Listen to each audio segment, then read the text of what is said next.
आपको बताया था कि अब हम करेंगे वैद्युत बल और परावैद्युतांक के बीच में आपस में संबंध, अर्थात वैद्युत बल के पदों में परावैद्युतांक की अभिधारणा। लेकिन ये एक बड़ा इजी टॉपिक है, तो मैं इसको आपको नोट्स के माध्यम से, मतलब मैं इसके आपको नोट्स दे दूँगा, जैसे आप उसको पढ़ेंगे आपकी समझ में आ जाएगा। तो इसके लिए 3-4 मिनट का वीडियो बनाना मुझे सही नहीं लगा, इसलिए मैं अब नया टॉपिक स्टार्ट कर रहा हूँ और वो टॉपिक है विद्युत क्षेत्र। विद्युत क्षेत्र होता क्या है? देखिए, विद्युत क्षेत्र के लिए आप मतलब विद्युत क्षेत्र होता क्या है?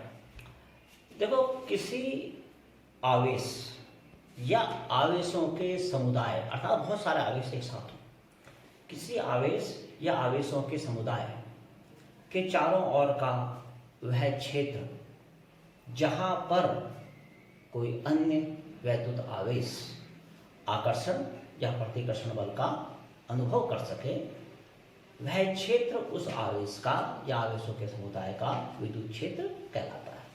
जैसे ये मान लिया कोई आवेश है प्लस क्यू, या आवेशों का समुदाय है, मतलब बहुत सारे आवेश हैं, उन सबका सम्मिलित आवेश क्यू है।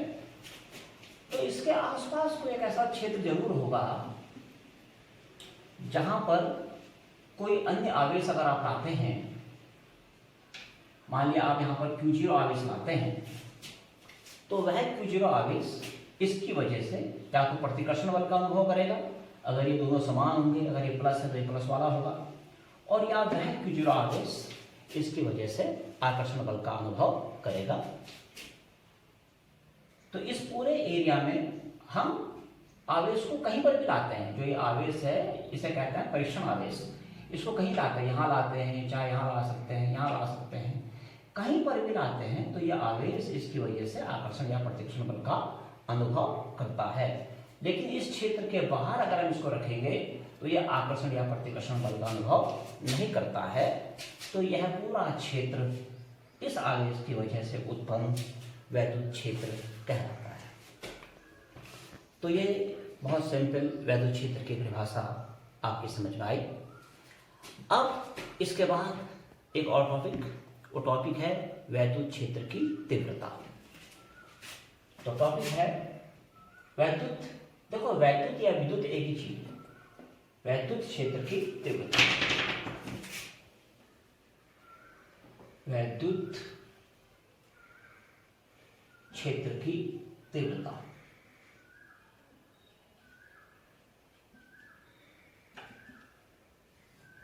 इसको ई से प्रदर्शित करते हैं, एक सदिश राशि है। तो अब आपको वैद्युत क्षेत्र की तीव्रता समझाते हैं। देखिए, किसी विद्युत क्षेत्र में, जैसे ये कोई आवेश मैंने आपको बताया था, ये कोई आवेश है प्लस क्यू, इसकी वजह से एक विद्युत क्षेत्र है, ये इसका विद्युत क्षेत्र है। यहाँ पर अगर हम कोई आवेश लाते हैं तो वो आवेश आकर्षण या प्रतिकर्षण बल का अनुभव करता है। तो इस विद्युत क्षेत्र में के किसी भी बिंदु पर, जैसे ये वाला बिंदु लेते हैं, मान लिया बिंदु P है, इस बिंदु P पर अगर हम एकांक धन परीक्षण आवेश लाएं, एकांक धन परीक्षण आवेश अर्थात +1 कूलम आवेश लाएं, तो वह आवेश जितना प्रतिकर्षण बल का अनुभव करे या आकर्षण बल का अनुभव करे, इसकी वजह से अगर ये माइनस में होगा तो आकर्षण बल का अनुभव करेगा। तो जितना वैद्युत बल का ये एकांक कूलम का आवेश, 1 कूलम का आवेश अनुभव करता है, वो बल इस बिंदु पर वैद्युत क्षेत्र की तीव्रता कहलाती है। उसको इस से रिप्रेजेंट करते हैं। लेकिन इसका मतलब ये बिल्कुल नहीं है कि आपको वैद्युत क्षेत्र में केवल 1 कूलम का आवेश ही लाना है। आप इसकी जगह Q0 कूलम का कोई भी आवेश, यानी कितने भी कूलम का आवेश ला सकते हैं। तो फिर आप उस बिंदु पर वैद्युत क्षेत्र की तीव्रता कैसे निकाली जाएगी? बिल्कुल इजी। मान लिया आपने यहाँ पर Q0 कूलाम का आवेश लाया और इसकी वजह से इस पर F वैद्युत बल लगा, तो अब आप समझ सकते हैं कि Q0 आवेश पर लगने वाला जो वैद्युत बल है वो F है। परंतु वैद्युत क्षेत्र की तीव्रता के लिए आपको तो ये निकालना है ना कि यहाँ पर 1 कूलाम के आवेश पर कितना बल लगेगा। तो सिंपल, अगर Q0 कूलाम के आवेश पर लगने वाला बल F है तो 1 कूलाम के आवेश पर लगने वाला बल F/Q0 होगा। और इसी को क्या कहेंगे, इसी को वैद्युत क्षेत्र की तीव्रता कहेंगे। तो इसका मतलब क्या हुआ कि वैद्युत क्षेत्र की तीव्रता E बराबर हो जाता है F/Q0। ये इसका सूत्र बन जाता है। समझ में आ गया आपके? तो इस तरह से आप विद्युत क्षेत्र के किसी भी बिंदु पर वैद्युत क्षेत्र की तीव्रता का मान याद कर सकते हैं। ये जो वैद्युत क्षेत्र की तीव्रता है ये एक सदिश राशि है, और अगर एक सदिश राशि है तो इसकी कोई दिशा भी होगी।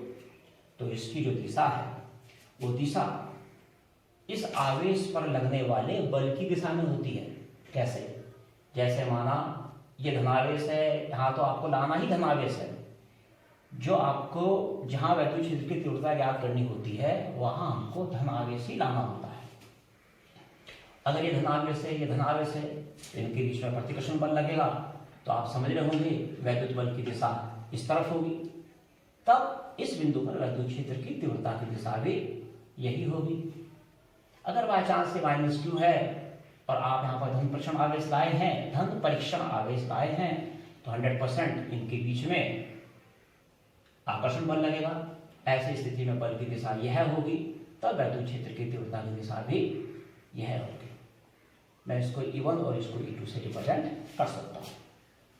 तो बिल्कुल स्पष्ट हो गया कि विद्युत क्षेत्र क्या होता है, वैद्युत क्षेत्र की तीव्रता की दिशा क्या होती है, और इसके अतिरिक्त यह भी स्पष्ट हो गया कि वैद्युत क्षेत्र की तीव्रता का परिमाण अगर हमें किसी बिंदु पर निकालना हो तो उसको हम कैसे निकाल सकते हैं। अब बात आती है वैद्युत क्षेत्र की तीव्रता के मात्रक की। तो मात्रक आप इजीली निकाल सकते हैं इसका। आपको पता है कि E = F/Q0 होता है। F बल है, बल का मात्रक न्यूटन, Q0 या Q0 जो भी है, ये आपका क्या है, आवेश है, इसका मात्रक कूलाम। तो वैद्युत क्षेत्र की तीव्रता का मात्रक हो गया न्यूटन प्रति कूलाम। अब अगर आपको कोई कहे कि वैद्युत क्षेत्र की तीव्रता का विमेय सूत्र निकालो, तो वो निकालना भी बहुत आसान है। विमेय सूत्र अगर आपको निकालना है तो इसके लिए क्या करेंगे, E का विमेय सूत्र,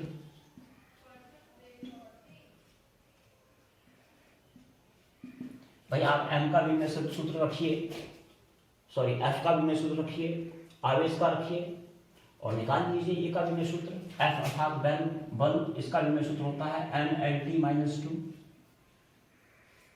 और Q, इसे याद रखिए, इस सूत्र को याद रखिए, हर जगह काम आएगा। Q बराबर होता है IT, और यहां से Q का विमेय सूत्र क्या निकलेगा, I के लिए यूज करते हैं A और समय के लिए यूज करते हैं T, तो आएगा AT। अब इसको हल करिए, तो M, L तो ऊपर है ही, T⁻⁻1, या एक काम करिए, पहले MLT रखिए, पहले M L T⁻³ और A⁻−1, तो याद करने में आसान हो जाएगा, MLT-3 A-1। तो इस तरह से आपने वैद्युत क्षेत्र की तीव्रता का विमेय सूत्र भी याद कर लिया। तो मैं अभी इस वीडियो को यहीं पे ख़त्म कर रहा हूँ और दूसरी वीडियो बनाऊंगा जिससे कि छोटी छोटी वीडियोस बने। चलिए प्यारे बच्चों, अब हम एक छोटा सा डेरिवेशन सिद्ध करते हैं। डेरिवेशन है कि एक बिंदु आवेश के द्वारा उससे r दूरी पर स्थित किसी बिंदु पर विद्युत क्षेत्र की तीव्रता के लिए सूत्र स्थापित करना है। मतलब क्या होगा, मतलब यह है, मान लिया एक बिंदु आवेश है +Q और इससे r दूरी पर एक बिंदु है P, और इस बिंदु पर हमको विद्युत क्षेत्र की तीव्रता E का मान ज्ञात करना है। तो जिस बिंदु पर हमको विद्युत क्षेत्र की तीव्रता ज्ञात करनी होती है, उस बिंदु पर हम एक धन परीक्षण आवेश Q0 की कल्पना कर लेते हैं। धन परीक्षण आवेश प्लस में लेते हैं हमेशा, Q0 की कल्पना कर लेते हैं। अब हमें इस बिंदु P पर विद्युत क्षेत्र की तीव्रता ज्ञात करनी है। तो इसको हम लिखेंगे कैसे? हम इसको ऐसे लिखेंगे कि माना एक बिंदु आवेश Q है, इससे r दूरी पर स्थित किसी बिंदु P पर विद्युत क्षेत्र की तीव्रता E का मान ज्ञात करना है। माना यहां माध्यम का जो परावैद्युतांक है उसका मान K है। तो Q और Q0, क्योंकि दोनों ही धन परीक्षण आवेश दोनों ही धन आवेश हैं, इसलिए इनके बीच प्रतिकर्षण का बल लगेगा और उस प्रतिकर्षण के बल का मान यदि F है तो हम इजीली कह सकते हैं, और यहाँ पर जो माध्यम है बीच में, इसके और इसके बीच में, माना उसका परावैद्युतांक क्या है, तो हम इस F का मान इजीली ज्ञात कर सकते हैं कि F इक्वल टू होता है 1/4 pi epsilon into Q1 Q2 upon R square, अर्थात Q into Q0 upon R square. अच्छा, एक बात और सोचिए, आपने परावैद्युतांक के बारे में पढ़ा है। आपको पता है कि परावैद्युतांक के बराबर होता है एप्सिलॉन अपॉन एप्सिलॉन 0। तो यहां से हम एप्सिलॉन का मान निकाल सकते हैं कि एप्सिलॉन 0। तो हम इस सूत्र को ऐसा भी लिख सकते हैं 1/4 पाई के 4 पाई एप्सिलॉन 0 इंटू के into Q0 upon R square. अच्छा, एक बात और ध्यान रखिए कि जो F होता है, जो बल है, वो सदिश राशि है। तो यह आपकी होगी समीकरण नंबर 1। अब यदि आपको बिंदु P पर विद्युत क्षेत्र की तीव्रता ज्ञात करनी है तो कैसे ज्ञात करेंगे? P पर विद्युत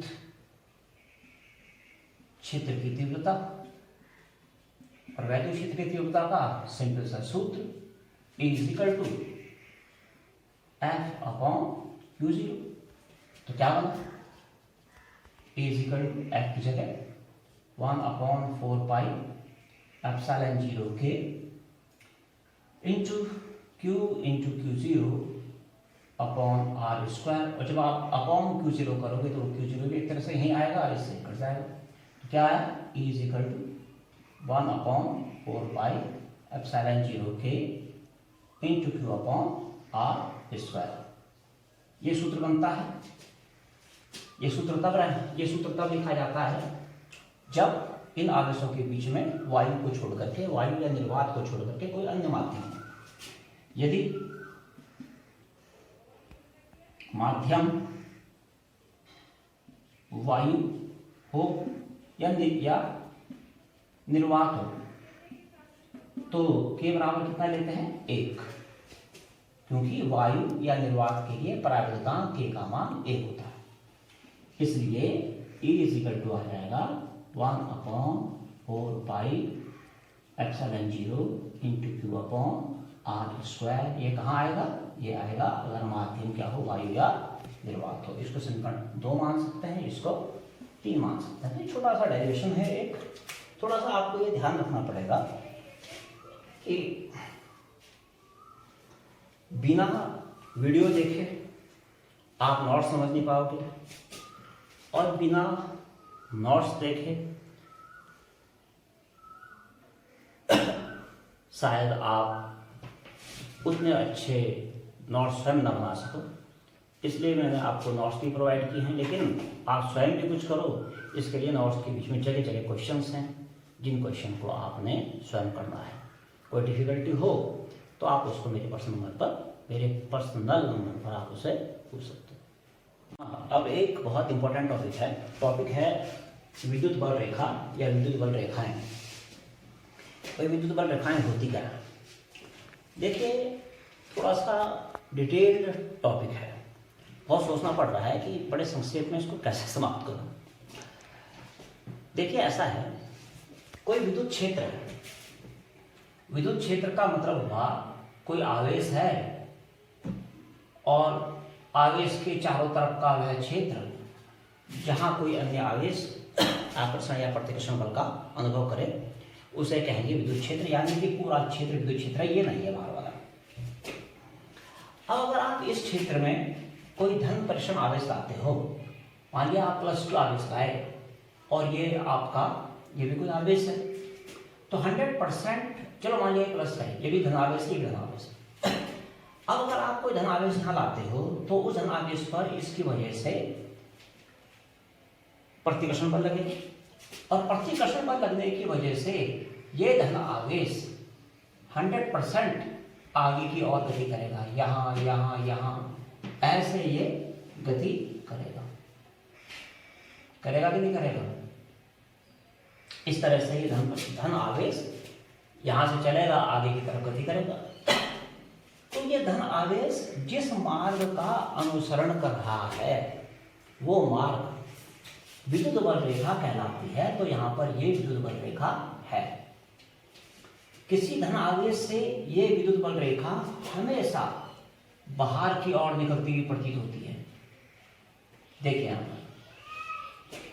और अगर ये ऋण आवेश हो तो ऋण आवेश की ओर ये बल रेखा आती हुई प्रतीत होती है, क्योंकि अगर कोई आवेश यहाँ होगा, मान लिया धन परिक्षण आवेश +Q है, यहाँ ऋण आवेश है, तो इससे आकर्षित होकर के या इसकी ओर आना शुरू कर देगा, तो ये रेखा प्राप्त हो जाएगी। यहाँ पर ये रेखा क्या है? वैद्युत बल रेखा है। तो ये दोनों बातें तो आपकी समझ में आ गई कि धन आवेश से वैद्युत बल रेखा बाहर निकलती हुई और ऋण आवेश की ओर आती हुई प्रतीत होती है। दूसरी बात, विद्युत बल रेखा की जो परिभाषा याद करने की परिभाषाएं बनती हैं वो तो बाद में भी आपको समझाई जा सकती हैं, बाद में भी लिखी जा सकती हैं, लेकिन जो कंसेप्ट है पहले आप कंसेप्ट समझ लीजिए आप। अब ये क्या बोला है इसके लिए समझिए आप। जैसे आप एक चुंबक ले लीजिए, आपको पता है कि चुंबक के 2 ध्रुव होते हैं, उत्तरी ध्रुव और दक्षिणी ध्रुव। ठीक है, आपने कहा जिसे चाकू से काट देते हैं बीच में से, उत्तरी तू ले लेना भाई, दक्षिणी तू ले लेना। ऐसा संभव नहीं है। जब आप किसी चुंबक को कितने ही छोटे टुकड़ों में काट दें, हर छोटा टुकड़ा एक पूर्ण चुंबक की भांति काम करता है। आप उसका एक परमाणु भी ले लेंगे तो वो भी एक छोटा सा चुंबक ही होगा। उसी प्रकार से आप सोचिए, आप धन आवेश की बात कर रहे हैं, जैसे हाइड्रोजन है, हाइड्रोजन धन आवेश की भांति कार्य कर सकता है। क्यों, कैसे? भाई वो एक इलेक्ट्रॉन दान दे देगा तो एक धन आवेश बन जाएगा, H+ बन जाएगा।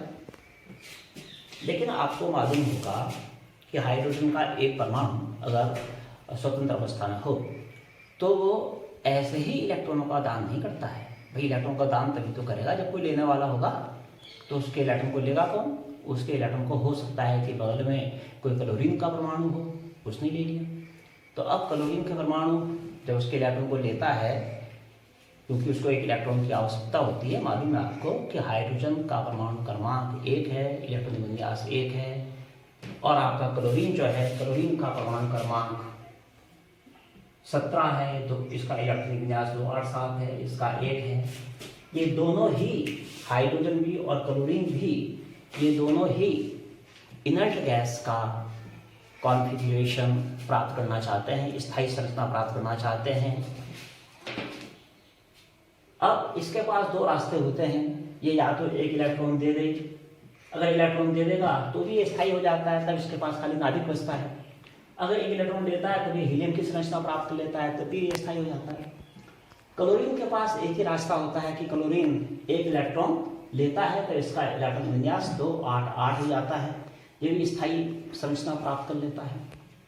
किसकी? इनर्ट गैस की, अक्रिय गैसों की स्थायी संरचना प्राप्त कर लेता है, अर्थात इसके अंतिम कोश में 8 इलेक्ट्रॉन हो जाते हैं इसके। तो जब भी ये एक दूसरे के करीब होते हैं तो ये एक इलेक्ट्रॉन त्यागता है, ये उस इलेक्ट्रॉन को लेता है, इस पर धनावेश आता है, इस पर ऋणावेश आता है, और तब बन जाता है आपका HCl का एक अणु। तो ज्यादातर आप देखेंगे कि इन्हें कहते हैं विद्युत द्विध्रुव। इसमें दो ध्रुव होते हैं, एक आपका धन वाला और एक आपका ऋण वाला। तो जिस तरह से चुंबक की कभी आप ध्रुवों को अलग नहीं कर सकते, हर चुंबक के उत्तरी और दक्षिण ध्रुव होते हैं, लगभग उसी प्रकार से हमें ये विद्युत द्विध्रुव भी प्राप्त होते हैं। तो अगर मान लिया चलो ये HCl है, ये H है, ये Cl है, इस पर धनावेश इस पर ऋणावेश है, तो इनकी जो विद्युत बल रेखाएं होती हैं वो इस तरह से प्रदर्शित की जाती हैं, धन से ऋण की ओर जाती हुई। ये देखिए हमने इनको धन से ऋण की ओर जाती हुई प्रदर्शित किया है। ये भी वही है, धन से निकल रही है और यहाँ ऋण की ओर आ रही है।